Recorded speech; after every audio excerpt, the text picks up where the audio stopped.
당장 저 미개한 가스통들을 치우란 말이야. 신성한 올림픽 경기장에서 고기 누린내라니. 이게 대체 무슨 망신입니까? 불과 사흘 전까지만 해도 저는 밀라노 올림픽 조직위원장으로서 한국 팀의 요청서를 쓰레기통에 처박으며 그렇게 소리쳤습니다. 수천억 원을 들인 세계 최고의 제로 카본 시스템이 가동되는 이곳에 구시대적인 솥단지를 들고 오겠다는 한국인들이 그저 촌스럽게만 보였기 때문이죠. 하지만 지금 제 눈앞에 펼쳐진 광경은 제 인생 모든 상식을 송두리째 뒤흔들어 놓았습니다.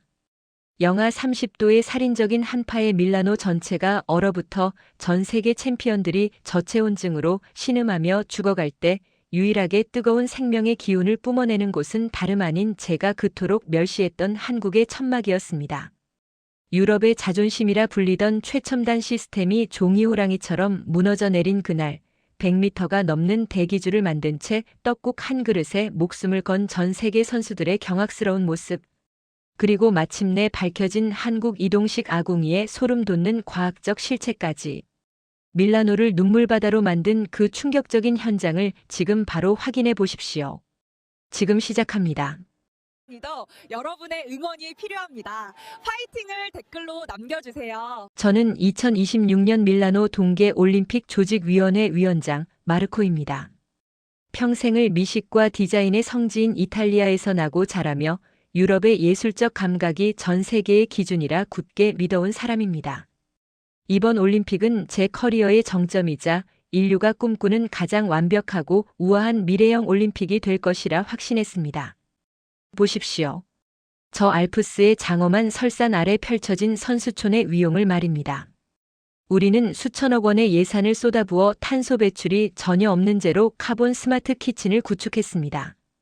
거추장스러운 가스 배관도 지저분한 기름 연기도 없는 마치 반도체 공장처럼 청결한 주방에서 로봇팔이 정교하게 영양소를 계산한 차가운 도시락을 내놓는 모습. 그것이야말로 제가 생각한 진정한 선진국의 품격이었습니다. 그런데 대회를 불과 보름 앞둔 어느 날 제 책상 위에 올라온 서류 한 장이 평화롭던 제 심기를 건드립니다. 발신자는 대한민국 선수단 지원본부. 제목은 설날 맞이 특별급식 시설 설치 요청입니다. 내용을 읽어 내려가던 저는 제 눈을 의심하며 헛웃음을 터뜨립니다. 한국의 전통 명절인 설날을 맞아 선수들에게 떡국이라는 음식을 먹여야 하니 선수촌 외곽 주차장에 대형 LPG 가스 화구 20개와 500인분용 무쇠 솥단지를 설치하게 해달라는 황당한 요구입니다. 이게 지금 장난하는 겁니까? 미스터 김, 당신 제정신이에요? 저는 즉시 한국 측 행정관인 김진수 씨를 제 집무실로 호출합니다. 그는 낡은 방한 점퍼에 투박한 등산화를 신고 제 앞에 서 있습니다. 맞춤형 실크 수트를 입은 제 눈에는 그가 마치 다른 시대에서 온 불청객처럼 보입니다. 저는 그가 가져온 서류를 책상 위에 거칠게 내던지며 쏘아붙입니다. 여기는 세계 최고의 패션과 미식의 도시 밀라노입니다. 우리는 이번 올림픽을 위해 화기를 전혀 사용하지 않는 친환경 시스템을 완성했어요. 그런데 그 신성한 경기장 한복판에 가스통을 들여오겠다고요? 그 시커먼 무쇠솥에서 뿜어져 나올 누린내와 연기는 어쩔 겁니까? 우리 셰프들이 만든 섬세한 분자. 요리 샐러드의 향을 당신들의 그 투박한 고기 국물이 망치는 꼴을 내가 봐야겠느냐는 말입니다. 제 서슬퍼런 호통에도 김 행정관은 눈 하나 깜짝하지 않습니다. 오히려 그는 바닥에 떨어진 서류를 주워 먼지를 털어내며 아주 침착한 어조로 대답합니다. 위원장님, 한국인에게 설날 떡국은 단순히 배를 채우는 음식이 아닙니다. 그것은 영화의 호환 속에서 사투를 벌이는 선수들에게 살아갈 힘을 불어넣는 의식입니다. 특히 이번처럼 유난히 추운 밀라노의 겨울을 나기 위해선 차가운 젤리나 샐러드만으론 부족합니다.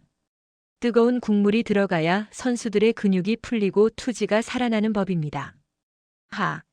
투지라고요? 지금이 무슨 19세기 전쟁터인 줄 압니까? 올림픽은 과학입니다. 우리 로봇들이 계산한 완벽한 영양 설계가 당신들의 그 미개한 탄수화물 폭탄보다 수백 배는 더 뛰어납니다. 떡을 물에 넣고 끓여 먹는다는 그 기괴한 음식이 도대체 우리 올림픽의 품격과 어디가 어울린다는 겁니까? 저는 창밖을 가리키며 조롱 섞인 웃음을 짓습니다. 정그렇게 그 미신 같은 음식을 먹여야겠다면 방법은 하나뿐입니다. 저기 선수촌 울타리 끝자락 쓰레기 분리수거장 옆에 버려진 폐창고 부지 보이죠? 거기라면 당신들이 가스불을 피우든 연기를 내뿜든 상관하지 않겠습니다. 거기서 당신들끼리 난민 캠프를 차리든 말든 마음대로 하세요. 하지만 명심하십시오. 만약 그 고기 냄새가 우리 공식 식당 근처까지 흘러온다면 그 즉시 모든 장비를 압수하고 당신들을 퇴출할 겁니다. 그것은 명백한 모욕이었습니다. 스스로 포기하고 돌아가라는 최후 통첩이나 다름없었죠. 일반적인 사람이라면 화를 내거나 자존심을 세웠을 텐데 김 행정관의 반응은 뜻밖입니다. 그는 오히려 저를 가련하다는 듯한 눈빛으로 바라보며 나지막이 말합니다. 알겠습니다, 위원장님. 그 폐창고 부지를 쓰도록 하죠. 다만 하나만 충고하겠습니다. 이탈리아의 겨울은 아름답지만 한국의 겨울을 겪어보지 않은 당신들의 그 화려한 시스템은 생각보다 훨씬 약할지도 모릅니다. 재난은 예고 없이 찾아오고 그때 당신들이 믿는 그 차가운 기계들은 아무런 도움도 되지 않을 겁니다. 무슨 헛소리야. 당장 나가요. 저는 그의 말을 궤변이라 치부하며 쫓아냅니다. 제 비서와 함께 그들의 뒷모습을 보며 낄낄거리며 비웃었죠. 저 사람들 좀 봐. 진짜로 저 쓰레기장 옆에 텐트를 치려나 보네. 얼어 죽을 날씨에 밖에서 국을 끓인다니 가스관이 얼어 터져서 낭패를 봐야 정신을 차리지. 하지만 저는 그때 정말 몰랐습니다. 제가 쓰레기장 옆이라고 비하하며 내어준 그 버려진 땅이 불과 며칠 뒤 우리 모두가 살려달라고 애원하며 기어가야 할 전 세계의 유일한 성지가 될 줄은 말입니다. 한국인들이 왜 그토록 고집스럽게 가스통을 챙기고 솥단지를 닦으며 다가올 한파를 준비했는지 그 깊은 해안을 깨달았을 때는 이미 밀라노 전체가 지옥으로 변한 뒤였습니다. 선수촌 구석 폐창고에 한국팀의 트럭들이 들어오는 소리가 들립니다. 덜덜거리는 낡은 엔진 소리, 그리고 짐칸 가득 실린 투박한 보온통들. 저는 그 풍경을 보며 다시 한번 혀를 찹니다. 참 가난하고 촌스럽기도 하지. 저런 게 어떻게 올림픽에 온담? 우리의 스마트 키친에서는 최신형 오븐이 은은한 빛을 내며 가동되고 있고 자율주행 배송 로봇들이 미끈한 몸체를 뽐내며 복도를 누비고 있습니다. 저는 이 압도적인 기술의 승리를 확신하며 샴페인을 미리 준비하라고 지시합니다. 하지만 그날 밤 알프스 산맥 너머에서 기압골이 기괴하게 뒤틀리기 시작했다는 기상 예보관의 다급한 목소리는 제 귀에 들리지 않았습니다. 북극의 거대한 냉기 폭풍, 폴라 보텍스가 아가리를 벌린 채 밀라노를 삼키기 위해 내려오고 있었습니다. 그리고 그 지옥의 문이 열리는 순간 제가 그토록 자랑하던 모든 최첨단 시스템은 단 1분 만에 거대한 고철 덩어리로 변해버리고 맙니다. 방이나 PD님, 오만했던 마르코 위원장이 통제 불능의 재앙 앞에서 무너져 내리는 제이막시마 시스템의 배신과 재앙 본문입니다. 시니어 시청자들이 현장의 추위와 절망감을 생생하게 느끼며 한국 천막의 등장을 간절히 기다리게끔 몰입도를 극대화했습니다. 운명의 그날 새벽 밀라노의 하늘은 평소와 달랐습니다. 보랏빛으로 번뜩이던 구름이 낮게 내려앉더니 갑자기 비명 같은 바람 소리가 선수촌 유리창을 깨부술 듯 때리기 시작했습니다. 기상청에서 다급하게 연락이 왔습니다. 위원장님, 북극의 냉기 폭풍, 폴라 보텍스가 예측 경로를 완전히 벗어났습니다. 영하 30도, 아니 40도까지 떨어지는 살인적인 한파가 밀라노를 직격합니다. 저는 코웃음을 쳤습니다. 겨우 추위 따위의 호들갑은 우리 선수촌은 독일제 최첨단 태양광 패널과 세계 최대 용량의 리튬 배터리 시스템이 완벽하게 가동 중이야. 실내 온도는 24도로 고정되어 있다고. 하지만 제 호언장담은 채 1시간도 지나지 않아 비명이 되어 돌아왔습니다. 영하 40도의 극저온은 인간이 만든 최첨단이라는 단어를 비웃기라도 하듯 모든 것을 얼려버렸습니다. 가장 먼저 비명을 지른 건 제가 그토록 자랑하던 태양광 패널이었습니다. 기록적인 폭설이 패널 위를 1m 넘게 덮어버리자 발전 효율은 제로가 되었고 설상가상으로 혹한에 노출된 리튬 배터리들이 급격한 전압 강화를 일으키며 하나둘 터져나가기 시작했습니다. 퍼벙, 펑. 선수촌 곳곳에서 변압기가 터지는 굉음이 들리더니 찬란하게 빛나던 스마트 시티의 불빛들이 도미노처럼 꺼져 내려갔습니다. 암흑이 찾아왔습니다. 그리고 그 암흑보다 더 무서운 것은 뼈를 깎는 듯한 추위였습니다. 위원장님, 스마트 키친의 전자 오븐이 멈췄습니다. 로봇 배송 시스템도 얼어붙어서 복도 한복판에 멈춰 섰어요. 지금 선수 수천 명이 식사를 못하고 있습니다. 저는 외투를 껴입고 급히 식당으로 달려갔습니다. 그곳은 이미 아비규환이었습니다. 세계 최고의 셰프들이 만든 그 화려한 분자 요리들은 이미 돌덩이처럼 딱딱하게 얼어붙어 있었습니다. 로봇이 정교하게 계산한 영양 도시락은 뚜껑조차 열리지 않는 차가운 플라스틱 덩어리가 되었고, 선수들은 덜덜 떨리는 손으로 얼어버린 샌드위치를 한 입 베어 물려다 이가 깨질 뻔한 고통의 눈물을 흘리고 있었습니다. 따뜻한 물. 제발 따뜻한 물 한 컵이라도 줘요. 노르웨이의 스키 챔피언이 제 멱살을 잡고 울부짖었습니다. 하지만 전기가 끊긴 주방에서는 물 한 컵 끓일 방법이 없었습니다. 우리가 자랑하던 인덕션과 전기포트는 전기가 없으면 고철에 불과했습니다. 영하 40도의 추위 속에서 체온이 급격히 떨어지는 선수들에게 차가운 도시락은 식사가 아니라 독약이었습니다. 위원장님, 큰일입니다. 저체온증 환자가 속출하고 있습니다. 의료실 전기도 끊겨서 담요 말고는 할 수 있는 게 없답니다. 그때였습니다. 절망에 빠진 제 코끝을 스치는 기묘한 냄새가 있었습니다. 그것은 차가운 기계 냄새와 공포의 땀 냄새가 진동하는 이 지옥 같은 식당에서는 절대 날 수 없는 냄새였습니다. 아주 깊고 구수한 고기 육수의 향기, 그리고 코끝을 알싸하게 자극하는 후추의 내음. 저는 환각이라도 보는 줄 알았습니다. 이 냄새, 어디서 나는 거지? 저는 홀린 듯 식당 밖으로 나갔습니다. 칠흑 같은 어둠 속에서 유일하게 은은한 오렌지빛 불빛이 새어나오는 곳이 있었습니다. 제가 쓰레기장 옆이라고 비하하며 내쫓았던 저 멀리 선수촌 끝자락의 폐창고 부지였습니다. 그곳에는 한국인들이 설치한 커다란 천막이 세워져 있었고, 그 위로 하얀 김이 몽글몽글 피어오르고 있었습니다. 바람을 뚫고 그곳으로 다가간 저는 내 눈을 의심했습니다. 전기가 끊겨 전 세계가 멈춘 이 순간, 한국인들은 보란듯이 펄펄 끓는 불꽃을 만들어내고 있었습니다. 그들이 가져온 투박한 가스통과 무쇠솥단지. 전기가 필요 없는 그 원시적인 불이 영하 40도의 추위를 비웃으며 맹렬하게 타오르고 있었습니다. 커다란 가마솥 뚜껑이 열릴 때마다 뿜어져 나오는 그 압도적인 증기. 그 안에는 뽀얀 사골 육수가 넘실거리고 있었고, 그 속에서 얇게 썬 떡들이 춤을 추고 있었습니다. 김 행정관은 얇은 옷차림에도 땀을 뻘뻘 흘리며 긴 국자로 솥을 젓고 있었습니다. 위원장님, 여긴 웬일이십니까? 여긴 미개한 가스통 냄새가 진동하는 곳인데 말입니다. 김 행정관이 저를 보며 툭 던진 말에 저는 아무런 대꾸도 할 수 없었습니다. 제 몸은 이미 추위에 얼어붙어 입술조차 움직이지 않았기 때문입니다.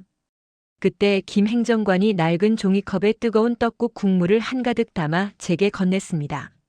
일단 이거 마시고 정신 차리세요. 위원장님이 죽으면 장례 치러줄 전기도 없을 거 아닙니까? 벌벌 떨리는 손으로 받아든 종이컵. 그 뜨거운 국물이 목구멍을 타고 내려가는 순간 저는 심장이 다시 뛰는 것을 느꼈습니다. 얼어붙었던 혈관이 뚫리고 뇌세포 하나하나가 살아나는 듯한 전율. 그것은 제가 평생 먹어본 그 어떤 미슐랭 요리보다도 강렬하고 성스러운 맛이었습니다. 정신을 차려 뒤를 돌아보자 더 믿기 힘든 광경이 펼쳐지고 있었습니다. 어둠 속에서 좀비처럼 비틀거리며 걸어오던 유럽 선수들이 이 냄새에 이끌려 하나둘 한국 천막 앞으로 모여들기 시작한 것입니다. 저기 불빛이 있어. 연기가 나고 있다고. 세상에, 저기서 김이 올라와. 뜨거운 음식이 있어. 금메달을 노리던 자존심 강한 독일 선수들, 콧대 높던 프랑스 대표팀, 그리고 추위라면 자신 있다던 북유럽 선수들까지. 그들이 하나둘 한국 천막 앞에 줄을 서기 시작했습니다. 눈보라가 몰아치는 영하 40도의 밤, 쓰레기장 옆 패어갔던 한국 천막 앞으로 100m가 넘는 기적 같은 줄이 늘어서기 시작한 것입니다. 저는 그 줄을 보며 깨달았습니다. 제가 만든 최첨단 시스템은 풍요를 위한 것이었지만 한국인들이 준비한 떡국은 생존을 위한 것이었다는 사실을 말입니다. 전 세계의 챔피언들이 떡국 한 그릇을 받기 위해 눈물 섞인 숨을 내쉬며 차례를 기다리는 그 경이로운 광경. 그것은 밀라노 올림픽 역사상 가장 비현실적이고도 감동적인 반전의 시작이었습니다. 방이나 PD님, 영하 40도의 지옥 같은 추위 속에서 유일한 생명줄이 된 한국 천막의 기적을 그리는 제3막 반전 국뽕 기적의 100M 대기줄 본문입니다. 전 세계 챔피언들이 떡국 한 그릇에 무너지고 한국의 정과 치밀한 대비에 경외감을 느끼는 과정을 아주 세밀하게 묘사했습니다. 눈보라는 더욱 거세졌습니다. 1분만 맨살을 내놓아도 동상에 걸릴 것 같은 살인적인 추위였지만 한국 선수단이 마련한 폐창고 앞 K-천막 주변은 기이할 정도로 뜨거운 열기가 가득했습니다. 100m가 넘게 늘어선 대기줄. 그 줄은 단순히 음식을 기다리는 줄이 아니었습니다. 삶과 죽음의 경계에서 살고 싶다는 본능이 만들어낸 절박한 생존의 선이었습니다. 가장 먼저 줄을 선 것은 노르웨이의 전설적인 크로스컨트리 선수 옌스였습니다. 그는 북유럽의 강추위엔 익숙하다며 호언장담하던 친구였지만 전기가 끊긴 숙소에서 저체온증 직전까지 몰려 입술이 파랗게 질린 채 나타났습니다. 김 행정관이 펄펄 끓는 가마솥에서 뽀얀 국물을 한 국자 가득 떠서 떡과 고기 고명을 얹어 그에게 건넸습니다. 자, 천천히 드세요. 뜨거우니까 입천장 조심하시고요. 옌스는 김 행정관의 말을 알아듣지 못했겠지만 그릇에서 올라오는 하얀 김만으로도 눈시울을 붉혔습니다. 그는 떨리는 손으로 숟가락을 들어 국물을 한 모금 마셨습니다. 그 순간 그의 눈이 번쩍 뜨였습니다. 오! 마이 가도 마이 가드. 그는 그 자리에 주저앉아 떡국을 마시기 시작했습니다. 쫄깃한 떡이 식도를 타고 내려가 위장을 데우고 진한 사골 국물이 온몸의 혈관을 타고 흐르자 마법처럼 그의 창백했던 굴굴에 핏기가 돌기 시작했습니다. 옆에 있던 독일 스피드 스케이팅 팀 선수들도 마찬가지였습니다. 평소 음식은 그저 영양소의 조합일 뿐이라며 몸이 건조한 단백질 쉐이크만 고집하던 그들이 이제는 떡국 그릇에 코를 박고 데스 원더. 이것은 기적이다. 를 연발하고 있었습니다. 저는 그 광경을 멍하니 지켜보며 김 행정관에게 다가갔습니다. 제 머릿속에는 여전히 풀리지 않는 의문이 가득했습니다. 김 행정관님, 도대체 이게 어떻게 가능한 겁니까? 전기가 다 끊겼고 가스관도 얼어붙어서 우리 주방은 무용지물이 됐는데 당신들은 어떻게 이 거대한 솥을 이렇게 뜨겁게 달구고 있는 거죠? 그리고 이 떡. 이 추위에 다 얼어 터졌어야 정상 아닙니까? 김 행정관은 땀을 닦으며 호탕하게 웃었습니다. 위원장님, 이게 바로 한국의 전투 행정이자 전통의 과학입니다. 우리가 가져온 건 단순한 가스통이 아닙니다. 혹한기 훈련을 밥 먹듯이 하는 한국 군대와 현장 기술자들이 개발한 특수 기화 장치가 달린 고압가스 시스템이죠. 영하 50도에서도 불꽃이 죽지 않도록 설계된 겁니다. 그리고 이 떡이요? 이건 진공 포장된 생떡이 아니라 영하의 날씨에서도 식감을 유지하도록 특수 가공된 쌀떡입니다. 우린 이미 작년 사전 답사 때 밀라노의 이상 기후 가능성을 데이터로 뽑아봤거든요. 저는 뒤통수를 강하게 엇맞은 기분이었습니다. 제가 디자인과 친환경이라는 겉멋에 취해 있을 때 한국인들은 가장 최악의 상황, 즉 모든 시스템이 멈춘 재난을 가정하고 대비를 마쳤던 것입니다. 그때였습니다. 줄 중간에서 소란이 일었습니다. 프랑스의 피겨 스타 에밀리가 추위를 견디지 못하고 쓰러진 것입니다. 의료진도 전기가 없어 우왕좌왕하는 사이 한국 천막 안에서 앞치마를 두른 아주머니 한 분이 뛰어나왔습니다. 선수단 조리팀 소속인 이모님이었습니다. 애구구, 애가 아주 꽁꽁 얼었네. 빨리 안으로 들여요. 이모님은 쓰러진 에밀리를 천막 안쪽으로 데려갔습니다. 놀랍게도 천막 안은 반팔을 입어도 될 정도로 훈훈했습니다. 비밀은 바닥에 있었습니다. 한국 팀은 텐트 바닥에 임시로 온수 순환식 매트를 깔아두었는데 가마솥을 끓이고 남은 폐열을 이용해 바닥을 데우는 일종의 이동식 온돌 시스템이었습니다. 에밀리는 따뜻한 아랫목 같은 바닥에 눕혀졌고 이모님이 입에 넣어준 뜨거운 떡국 국물 몇 숟가락에 이내 눈을 떴습니다. 정신을 차린 에밀리가 처음 내뱉은 말은 모두의 가슴을 울렸습니다. 여기가 천국인가요? 아니면 한국인가요? 그 말 한마디에 천막 안은 웃음바다가 되었고 밖에서 줄을 서 있던 선수들은 박수를 치며 환호했습니다. 콧대 높은 영국 BBC 기자는 이 광경을 휴대폰 카메라로 생중계하며 전 세계에 타전했습니다. 시청자 여러분 보십시오. 지금 밀라노 올림픽의 중심은 화려한 메인 스타디움이 아닙니다. 쓰레기장 옆 폐창고 부지에 세워진 이 작은 한국 천막이 전 세계 선수들의 생명을 구하고 있습니다. 유럽이 자랑하던 최첨단 시스템이 무너진 자리에 한국의 오래된 지혜와 따뜻한 떡국이 기적을 만들고 있습니다. 이것은 단순한 음식이 아닙니다. 인류를 구원하는 코리안 소울 푸드입니다. 줄은 줄어들 기미가 보이지 않았습니다. 소문을 듣고 달려온 인근 마을 주민들과 자원봉사자들까지 합세했기 때문입니다. 하지만 한국인들은 단 한 명도 돌려보내지 않았습니다. 모자라면 더 끓여. 쌀 가져온 거 더 풀고 김치도 다 꺼내. 김 행정관과 이모님들의 일사불란한 움직임. 그들은 마치 이 상황을 즐기기라도 하는 듯 신나게 국자를 휘둘렀습니다. 자신들을 멸시하고 구석진 곳으로 몰아넣었던 저를 원망하기는커녕 위원장님도 한 그릇 더 하실래요? 얼굴에 아주 광이 나네. 라며 농담을 건네는 그 넓은 품에 저는 할 말을 잃었습니다. 전 세계 챔피언들이 떡국 그릇을 비우고 코리아 넘버원 을 외치며 엄지손가락을 치켜 세우는 풍경. 100m의 긴 대기줄은 어느덧 한국에 대한 경외와 감사의 줄로 변해 있었습니다. 저는 그제야 깨달았습니다. 진정한 선진국이란 화려한 건물을 짓는 나라가 아니라 위기의 순간에 남을 먼저 돌볼 줄 아는 여유와 치밀한 준비성을 갖춘 나라라는 것을 말입니다. 밤은 깊어갔지만 한국 천막의 불빛은 꺼질 줄 몰랐습니다. 그 불빛은 밀라노의 얼어붙은 심장을 다시 뛰게 만드는 유일한 등대였습니다. 그리고 다음 날 아침 전 세계 언론의 헤드라인은 이미 정해져 있었습니다. 밀라노를 구한 것은 이탈리아의 태양광이 아니라 한국의 솥단지였다. 방이나 PD님 대단원의 막을 내린 제3학 해소 감동 코리안 스탠다드의 탄생 본문입니다. 오만했던 유럽의 지도층이 한국 앞에 고개를 숙이고 K- 시스템이 전 세계의 새로운 표준이 되는 가슴 벅찬 피날레를 담았습니다. 눈보라가 잦아들고 밀라노에 다시 해가 떴을 때 세상은 이전과는 완전히 다른 모습이었습니다. 얼어붙었던 태양광 패널이 다시 빛을 받기 시작하고 전기가 복구되었지만 그 누구도 어제까지 우리가 맹신했던 그 최첨단 시스템으로 돌아가려 하지 않았습니다.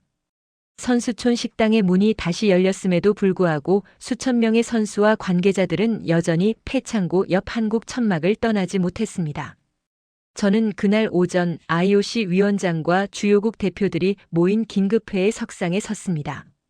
제 손에는 사직서가 들려 있었습니다.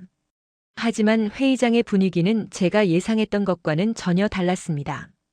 평소라면 시스템 마비에 대한 책임을 묻고 질책했을 그들이 지금은 약속이라도 한 듯 창밖의 한국 천막을 경이로운 눈빛으로 바라보고 있었습니다. 토마스 바흐 IOC 위원장이 무거운 침묵을 깨고 입을 열었습니다. 마르코 위원장, 어제 우리는 인류 역사상 가장 부끄럽지만 가장 경이로운 밤을 보냈습니다. 우리가 수조 원을 들여 구축한 시스템이 단 몇 시간 만에 무너질 때 한국팀이 보여준 그 유연함과 대비태세는 올림픽의 새로운 정의를 내렸습니다. 특히 그들이 나눠준 떡국. 그것은 단순한 음식이 아니라 위기에 빠진 공동체를 하나로 묶는 강력한 소프트 파워였습니다. 위원장은 제 사직서를 찢어버리며 덧붙였습니다. 사퇴는 나중에 하세요. 지금 당장 당신이 해야 할 일은 한국팀에게 정중히 고개를 숙여 사과하고 그들이 사용한 그 이동식 아궁이 시스템과 재난 구호 매뉴얼을 이번 올림픽의 공식 표준으로 채택하는 일입니다. 저는 그 길로 한국 천막을 향해 달렸습니다. 어제까지만 해도 쓰레기장 옆이라며 멸시하던 그 길 위에는 이제 전 세계 언론사들의 중계차들이 빼곡히 들어서 있었습니다. CNN, BBC, NHK. 전 세계 기자들이 밀라노의 기적, 떡국을 연일 보도하고 있었죠. 천막 앞에 다다르자 어제의 그 이모님들이 환하게 웃으며 여전히 솥을 젓고 계셨습니다. 저는 김 행정관을 찾아가 그의 투박한 손을 덥석 잡았습니다. 제 눈에는 참회와 존경의 눈물이 고였습니다. 미스터 김, 정말 미안합니다. 제가 얼마나 오만했는지, 얼마나 무지했는지 이제야 알았습니다. 당신들이 지키고자 했던 것은 단순한 전통이 아니라 인간을 향한 가장 따뜻한 기술이었습니다.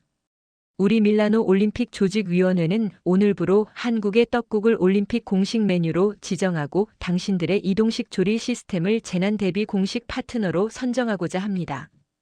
김 행정관은 쑥스러운 듯 머리를 극적이며 대답했습니다. 아이고, 위원장님. 뭘 그렇게까지 하십니까? 우린 그저 설날에 애들 배골케 할 수 없어서 준비한 것뿐인데요. 한국 사람들은 원래 그렇습니다. 위기가 오면 옆집 사람이 굶고 있는지부터 살피는 게 우리 방식이거든요. 이게 바로 우리가 수천 년을 버텨온 정이라는 과학입니다. 그날 오후 올림픽 메인 스타디움 전광판에는 기적 같은 공지사항이 띄워졌습니다. 공지 오늘 저녁 전 세계 모든 선수와 임원진에게 한국의 기적의 떡국이 공식 제공됩니다. 장소는 선수촌 광장 K-평화 천막입니다. 그날 저녁의 풍경은 인류 역사에 남을 명장면이었습니다. 영하의 추위가 여전했지만 광장에는 거대한 가마솥 수십 개가 설치되었고 거기서 뿜어져 나오는 하얀 김이 밤하늘을 수놓았습니다. 나이키와 아디다스 유니폼을 입은 전 세계의 영웅들이 나란히 앉아 떡국을 떠먹으며 서로의 체온을 나누었습니다. 미국 농구 대표팀의 스타 선수가 떡국 국물을 들이켜며 이게 진짜 금메달보다 값지다라고 말하는 장면이 생중계되자 전 세계 시청률은 폭발했습니다. 소셜 미디어에는 해시태그 TTEOKGUKMIRACLE라는 해시태그가 수억 건 넘게 공유되었고 구글에서는 코리언 DDEOKGUK이 검색어 1위를 차지했습니다. 올림픽이 끝날 무렵 밀라노의 시민들은 한국 선수단을 향해 기립박수를 보냈습니다. 폐막식에서 저는 위원장 연설을 통해 전 세계에 선언했습니다. 이번 올림픽의 진정한 승자는 기록을 경신한 선수들만이 아닙니다. 위기의 순간에 가장 낮은 곳에서 가장 뜨거운 빛을 발했던 대한민국, 그리고 그들이 보여준 인류애와 기술의 조화야말로 우리가 앞으로 나아가야 할 미래입니다. 밀라노는 영원히 당신들의 떡국 맛을 잊지 않을 것입니다. 그라찌에 감사합니다, 코리아. 비행기에 오르는 한국 선수단의 짐 속에는 이제 낡은 솥단지가 아닌 전 세계가 보낸 감사장과 협력 제안서들이 가득했습니다. 제가 멸시했던 그 낡은 트럭은 이제 전 세계가 부러워하는 K- 시스템의 상징이 되어 위풍당당하게 공항을 향했습니다. 저는 지금도 가끔 추운 겨울이 오면 그때 그 떡국 냄새를 떠올립니다. 화려한 디자인도 차가운 인공지능도 주지 못했던 그 압도적인 따스함. 그것은 대한민국이라는 나라가 가진 세상에서 가장 강력하고도 아름다운 무기였습니다. 전 세계를 굴복시킨 것은 칼이나 총이 아니라 바로 그 작은 종이컵에 담긴 뜨거운 국물 한 모금이었다는 사실을 저는 평생토록 전 세계에 증언할 것입니다.